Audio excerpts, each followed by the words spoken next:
بسم الله الرحمن الرحيم. السيد الرئيس، السادة أعضاء مجلس الأمن الموقرين في المستهل نجدد. In the name of God, most compassionate, most merciful, Mr. President, distinguished members of the Council, at the outset we reiterate our congratulations to the Kingdom of Denmark on assuming the presidency of the Council this month, and we thank the Denmark for convening this important meeting. We would also like to thank USG Rosemary DiCarlo for her valuable briefing and balanced briefing, and would also like to thank Mr. Tom Fletcher, the USG, for his also comprehensive briefing and his commitment to alleviating the humanitarian crisis in Sudan. And we also applaud the positive cooperation with the government of Sudan. I would also like to thank Dr. Eva Awad Khair for her briefing. I would also like to thank the Deputy Foreign Minister of Latvia for her statement as well. Mr. President, this meeting has included multiple topics and has merged the method of work at the Security Council and the U.S. initiative. Therefore, I hope I will be afforded enough time to clarify my government's position on all matters. The national government for the protection of the national plan for the protection of civilians is a commitment of the government of Sudan based on its constitutional responsibility to protect civilians. The government has developed the national plan for the protection of civilians during both the war and peace-building phases and has established a national mechanism for the implementation chaired by the Minister of Interior and comprising all relevant institutions. In this regard, voluntary returns of internally displaced persons has reached 5.8 million by the end of June, and the number is expected to reach 7.9 million by the end of December 2026. The protection of civilians plan reflects the commitment of the Sudanese government. The government of Sudan is committed to its obligations during the war to protect its citizens as much as possible, guided by international humanitarian law and international human rights law, and as per international treaties in this regard. Especially as the numbers of affected persons by the war have risen, as the continued attacks by rebel militia increase, and the SPLM, led by Abdulaziz al-Hilu faction and the allied militias with the support of regional actors. We are working in order to further protect civilians and promote sustainable peace within the framework of national ownership, in particular Resolution 2736. Our plan is based on reference frameworks, notably the constitutional document, the Juba Peace Agreement, and national legislation, as well as international frameworks, including the UN Charter, international humanitarian law, and international human rights law, and is divided into two principal phases: physical protection from direct violence, and creating a protective environment aimed at safeguarding civilians' rights and ensuring the provision of essential services and creating the conditions for the voluntary return. The protection of civilians is led by the armed forces who are targeted at this time. The Sudanese armed forces have commenced an organized deployment in cities and villages following the retreat of the militia in several states. And we have presented this to the Secretary General and to this Council, and the SAF is being deployed to address the threats, and specialized officers in the area of protection are participating in the tactic development. We are issuing threats and rather warnings through the media in order to urge the civilians to evacuate potentially target areas. And the armed forces do not recruit children and have secured crossings to and from the Khartoum state.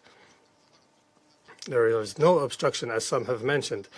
The police forces have resumed their internal security and law enforcement functions in urban areas, focusing on securing the perimeters of cities and villages and entry points and main roads and strategic sites outside the residential areas. This deployment has contributed to enhancing security and creating conditions conducive to the return of civilians and the resumption of normal life. Specialized units have also begun clearing explosive remnants of war and mitigating conflict-related hazards, and they are working hard, despite the limited resources, in monitoring the borders with neighboring countries in order to prevent the flow of supplies to militias and military supplies. The police continues to strengthen civilian protection through law enforcement measures, through daytime and nighttime patrols, mobile and foot patrols, information gathering to identify security vulnerable areas, providing emergency services and providing psychosocial support and supporting families with the coordination with civil society.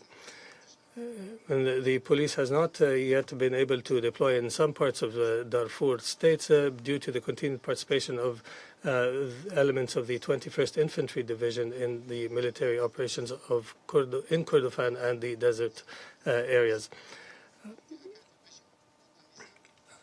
With regards to the conflict-related sexual violence, these are grave violations deliberately perpetrated by the militia and have been broadcast live through the media.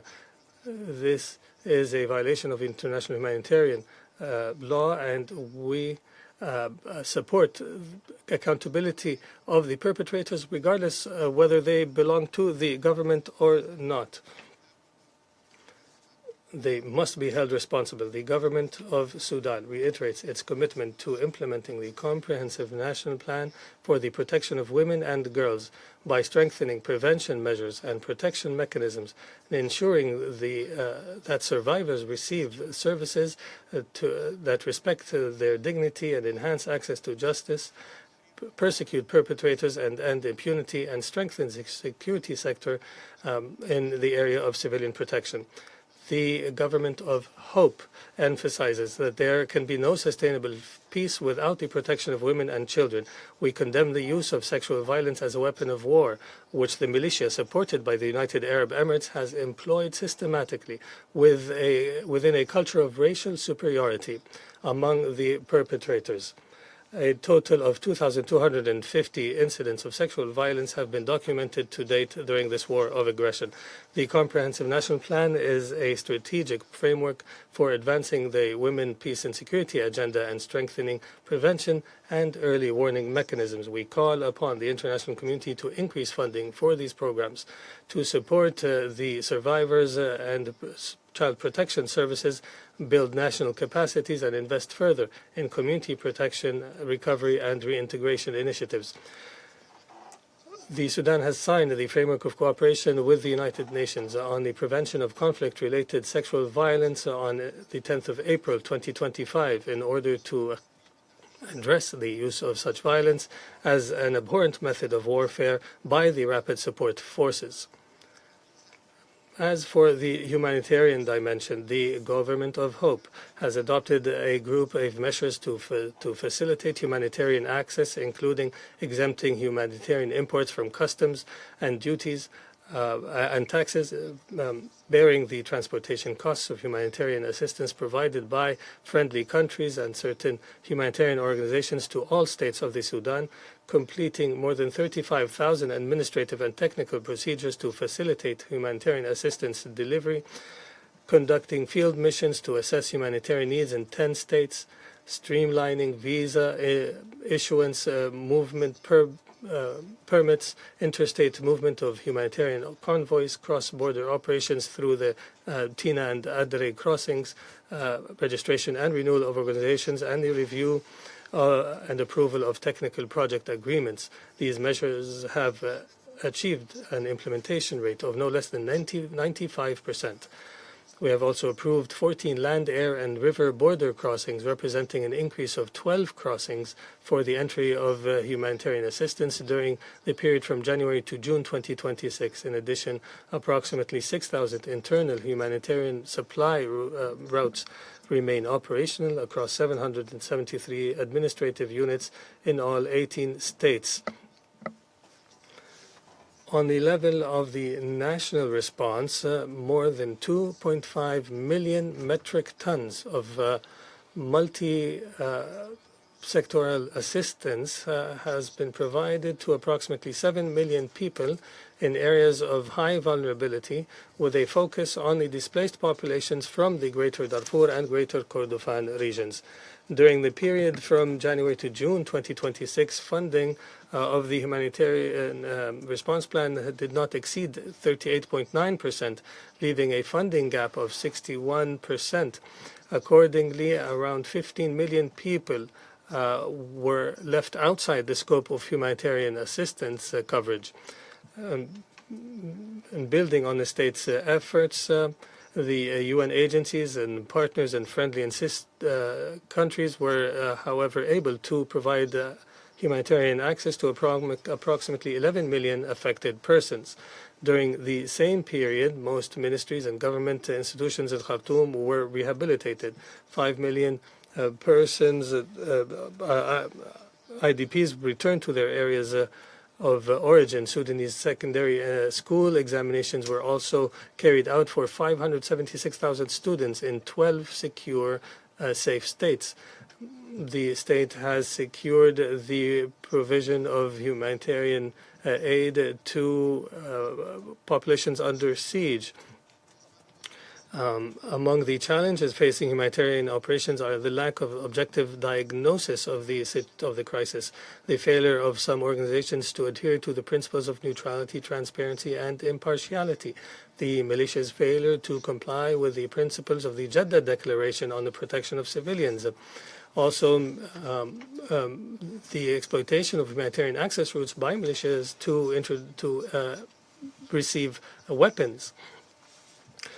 Mr. President, on the 22nd of December 2025, the Prime Minister has presented the Sudan Peace Initiative.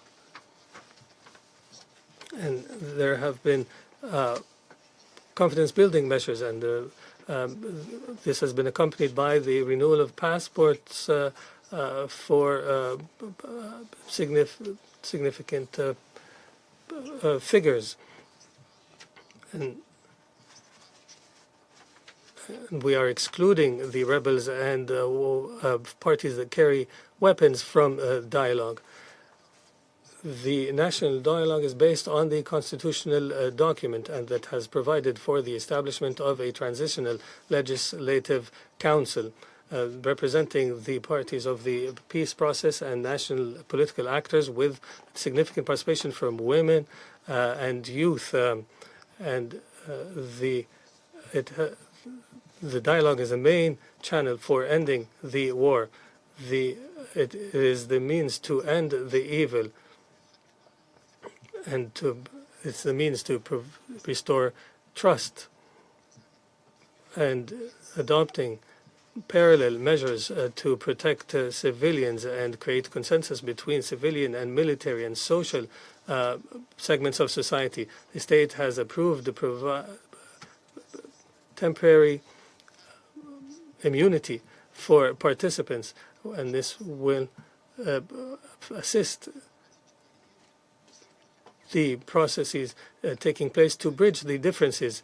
And this, however, will not relieve from accountability.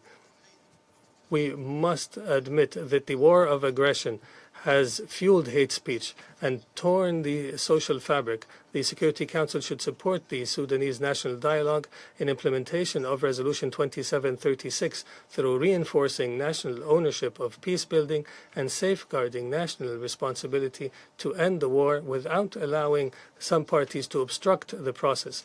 The prolongation of the war is a result of the continued supply of weapons and material to the militia, resulting in accumulated stockpiles in Darfur and North Kordofan outside any UN oversight. This is a threat to regional peace and facilitates the spread of arms across the borders into the Sahel and the Horn of Africa. The absence of accountability for neighboring states, including Chad, Ethiopia, and the Central African Republic, as well as Haftar in Libya, is a major factor contributing to the continued war of aggression. As for the initiative by President Donald Trump and the efforts of Mr. Bolos, who we appreciate, I was hoping he would mention the role of the Sudanese armed forces in cooperating with him instead of equating between them and the militia and not recognize the difference in legitimacy. There is a civilian government that has resigned, and therefore the armed forces had to fill the gap. The Sudanese armed forces were not able to cut and run. They have rather stayed and filled the gap, and now we have a civilian government. We must know that the civilian government that has resigned after the revolution was not elected. It was rather composed through a political agreement. Mr. President, with regards to the U.S. proposal, the Sudanese government's acceptance of the U.S. proposal was through a response in June, and it has enumerated the measures and the main principles, and the response from the General Al-Burhan to Mr. Mas'ad Bolos on the 27th of July has included a commitment to peace through negotiations owned and led by the Sudanese, and the announcement of a humanitarian truce for 90 days to allow for humanitarian access, support civilians and protect civilians, and the withdrawal of the militia from the areas they occupied, including areas in Al-Murfaq, in order to create a conducive environment for a ceasefire, and establishing a coordination committee to oversee the implementation, and with the participation of Egypt and Saudi Arabia, as well as the establishment of a committee by the U.S., Egypt, and Saudi Arabia, and by the approval of the Sudan to support the differences and to also support the delivery of humanitarian aid and the return of IDPs. It also included the guarantee for the sovereignty and territorial integrity of Sudan, and ending the military support for the militia and the foreign fighters, and using the truce for indirect negotiations in order for the rebel militias to withdraw, and to guarantee the distribution of humanitarian aid without interruption, including through the cross lines and the border crossings, through the approval of the government of Sudan, and also fulfilling all agreements on the protection of civilians and the return of IDPs, protecting and repairing the infrastructure and these essential services. And then indirect negotiation would take place for security arrangements for the withdrawal of the militia and disarming them, and preserving the SAF as a national army, and also merging all units into the national army, deploying monitors from international and regional organizations to support the ceasefire and protect the civilians through the approval of the government of Sudan. Is based on a written and signed agreement that will be implemented by the government of Sudan. Sudan will cooperate with the UN to form a transitional government, and we must guarantee that the dialogue must be free of any violent and extremist factions. that Sudan be free of foreign mercenaries. Confidence-building measures must be undertaken, and the civilian government must be established, and we must oversee free elections and accordingly develop an economic recovery plan. I would have hoped that the senior advisor would have mentioned all of this before the Council. Mr. President, some have also mentioned here today, including Mr. Musad Bolos, have demanded expanding the scope of Resolution 1591 to include all territory of the Sudan, and that this will lead to a system. This will lead to destruction of the national army, which is defending the people. That the 5 million returned refugees are great evidence of the role of the national army. Mr. President, it is concerning that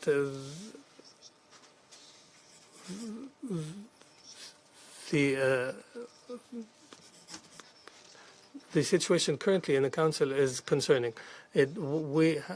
What was required now is a technical extension of the sanctions regime, not to change it or expand its scope. However, in the modified version of the U.S. initiative, are some additional elements that expand the regime and that expand the committee's mandate and the panel of experts. In OP1, there is a provision on the arms embargo.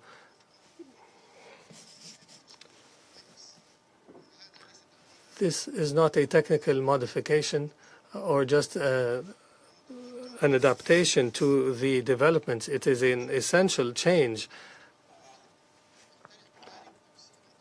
The proposed expansion is significant, and OP2 adds a number of measures that add to the criteria for listing.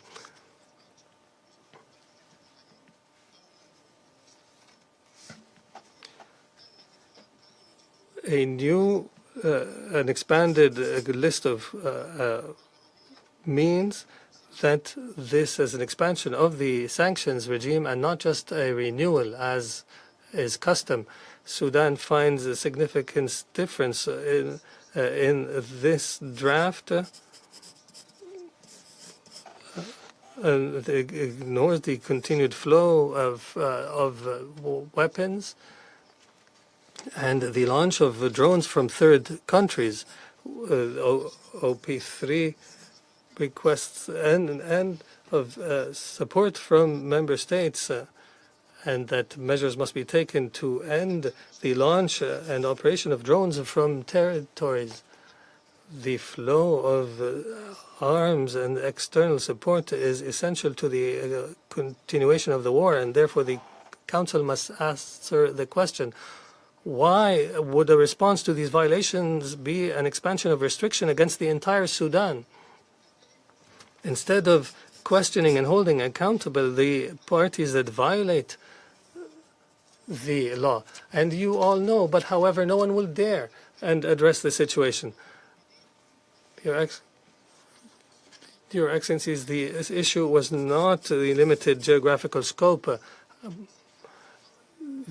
Expanding the embargo will not end the support of external networks if they continue with impunity. We cannot address the violation of a current sanctions regime through expanding the regime.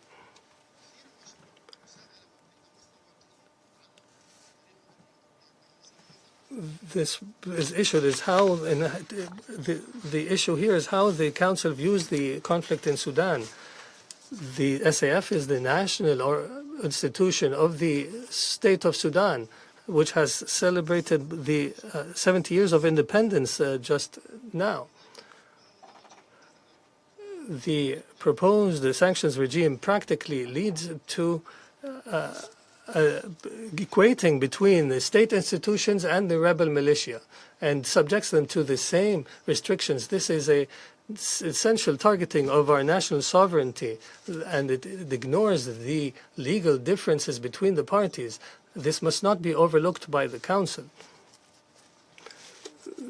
The panel of experts mandate would be expanded to include the use of drones and the use of dual-use items and the illegal use of natural resources. These elements together confirm once again that the draft is not only renewing the regime, but is seeking to establish a new regime.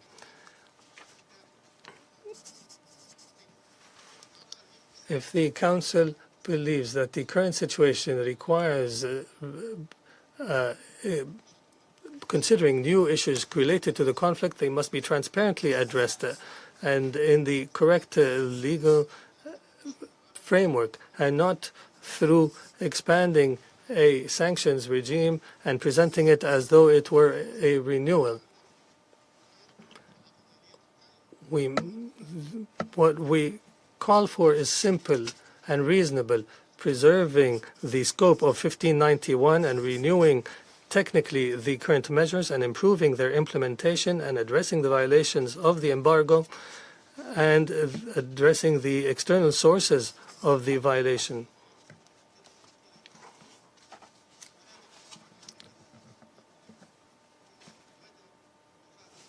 We must address the implementation and the respect of member states for the implementation of the Security Council resolutions and holding violators accountable. The expansion of the regime will not contribute to improving confidence,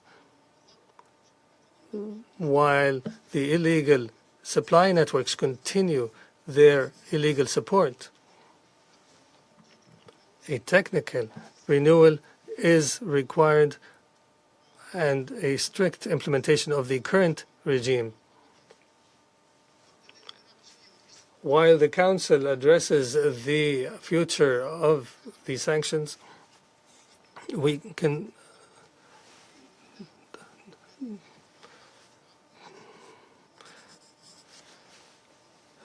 the Sanctions Committee must address the violations and the lack of strict implementation, and the conclusions by the panel has reached conclusions about the role of the UAE that it is attempting to hide.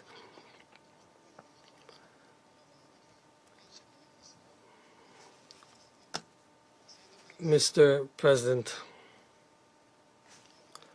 since the expulsion of the militia from Khartoum in March 2025 and its loss of its strategic influence, its means of attacks have changed fundamentally based on, and it now uses long-range drones. The weapons received by the militia from external supporters is flowing without any oversight, and it's establishing a parallel regional structure for threatening peace and security in the region. Those are attacking the stability of Sudan.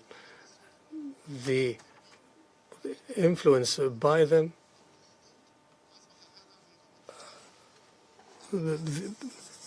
these networks are funding their activities through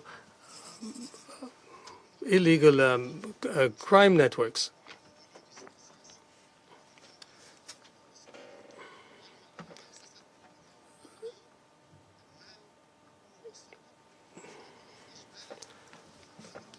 They are enslaving persons and exploiting young people, and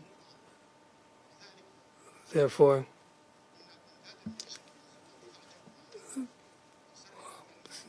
The artillery equipment being provided to the militia is a threat against civil aviation and UN missions and counterterrorism operations. The question that the Security Council must answer: why would a response to these violations be through expanding the sanctions regime? The Sudanese armed forces are cooperating with all mechanisms, regional and international and UN-based, including national mechanisms of states. Any measure that attacks or weakens the army, as this draft does, returns the strategic vacuum that is detrimental.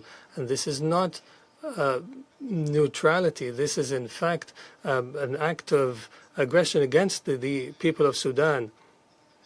The use of drones by both parties does not equate the parties. We cannot equate between who uses drones to attack civilians and destroy infrastructure and a party who uses drones to defend the civilians. This is the difference.